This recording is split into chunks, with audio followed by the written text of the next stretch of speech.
SLBC టన్నెల్లో జరిగిన ప్రమాద ఘటన ఉత్కంఠను పెంచుతోంది. ప్రమాదం జరిగే 24 గంటలు కావస్తున్నా టన్నెల్లో చిక్కుకున్న 8 మంది సిబ్బంది ఆచూకీ ఇంకా తెలియరాలేదు.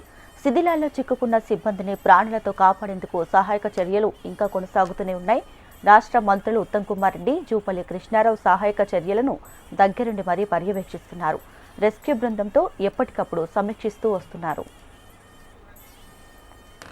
ప్రమాదంలో చిక్కుకున్న వారిని ప్రాణాలతో రక్షించేందుకు అధికారులు అన్ని ప్రయత్నాలు చేస్తున్నారు.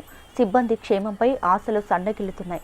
టన్నెల్ ప్రమాదంలో 2 ఇంజనీర్లు, 6 కూలీలు మట్టి బురదలో చిక్కుకున్నారు. వీరంతా ఇతర రాష్ట్రాలకు చెందిన వారిగా గుర్తించారు. అయితే ఇప్పటికే ఎన్డీఆర్ఎఫ్ బృందాలు సహాయక చర్యల కోసం రంగంలోకి దిగాయి. భారత సైన్యం రెస్క్యూ టీం సహాయాన్ని కూడా కోరినట్లు మంత్రి ఉత్తమ్ కుమార్ రెడ్డి చెప్పారు. ఇక టన్నెల్లోని నీటిని బయటకు పంపించేందుకు ప్రయత్నాలు ముమ్మరంగా సాగిస్తున్నారు. డీ వాటరింగ్ కోసం ప్రత్యేక బృందాలు టన్నెల్లోకి ప్రవేశించాయి.